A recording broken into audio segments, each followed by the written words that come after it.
ज्या ज्या बायकांना धपाटीत थापता येत नाहीत, थापताना मोडतात किंवा लाटताना कागदाला चिटकतात किंवा कापडाला चिटकतात ना, ते सगळं टेन्शन आता दूर होणार.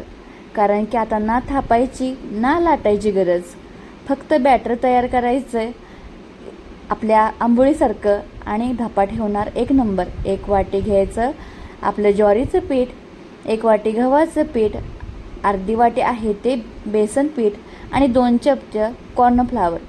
तर मसाला करून घेऊया. लसणाचा भरपूर वापर करून घ्यायचा. जेवढं तिखट पाहिजे तितकं मिरच्या घ्यायच्या, कोथिंबीर आणि धणं सगळं बारीक करून घेतलं की आता पिठामध्ये घालून घ्यायचं मीठ, कसुरी मेथी, धना जिरा पावडर घालायची आणि त्यानंतर घालायची हळद. आणि जे आपण वाटण तयार करून घेतलं आहे, मिरची, लसूण, कोथिंबीर आणि धणे सगळं हे बारीक केलेलं वाटण आहे ते त्यामध्ये घालून घ्यायचं. तर ना मळायची गरज किंवा काहीसुद्धा कष्ट करायची गरज नाही. पाणी ॲड करायचं आणि चमच्याच्या साहाय्यानंच हे बॅटर आहे ते मिक्स करून घ्यायचं. तर मिक्सरच्या भांड्यामध्ये थोडं पाणी ॲड करून मी इथं पाणी घातलं आहे.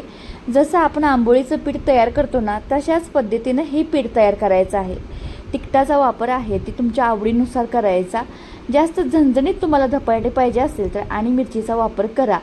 तर आपण इथं कसुरी मेथी घातली आहे, वरूनसुद्धा कोथिंबीर घालणार आहोत. लगेचच करायला घ्यायचं. इथं घातलं आहे ओवा 1 चमचा आणि तीळ आहे ते 1.5 चमचे. तवा ठेवला आहे, तव्याला थोडंसं तेल घालायचं आणि तेल घातल्यानंतर ना ह्यामध्ये घालायचं धपाट्याचं बॅटर. तर पळीच्या साह्यानं घातलं आहे, 1.5 पळी घातलं आहे. थोडंसं ना पसरून द्यायचं. तर बघू शकता आहे ह्यामध्ये इनो सोडा घातला नाही, फक्त हे बॅटर आहे.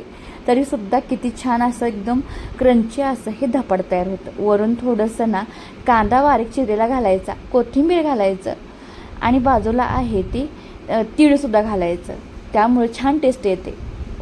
उलटण्याच्या साह्यानं दाबून घ्यायचं म्हणजे कांदा, कोथिंबीर आणि तीळ आहे ते छान असं जाम बसलं जातं त्या धपाट्यामध्ये.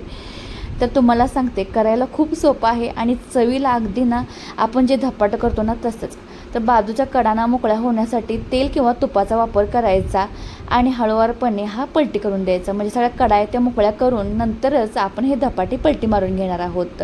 तर बघू शकता हे कांदा आणि कोथिंबीर, तीळ अजिबात पडलं नाही, सहजरित्या ह्यामध्ये चिटकून राहतं. आणि चवीला मात्र बोलायला सांगायला गेलं तर ना दह्याबरोबर खरडा, शेंगदाणे चटणी ह्याच्याबरोबर एकदम परफेक्ट असं चवीला छान लागतं आणि झटपट होतात पण. तुम्हाला क्रंची पाहिजे असेल तर उशीरपर्यंत हे मीडियम गॅस करून ना हे धपाटे भाजून घ्या. तर एवढाच फक्त प्रश्न आहे की होल पडत नाहीत. होलचं काय, होलानं फक्त ना चव म्हणजे बदलत नाही. धपाट्याची चव आहे ती जशीच्या तशीच राहते आणि करायला खूप सोप्या पद्धतीत.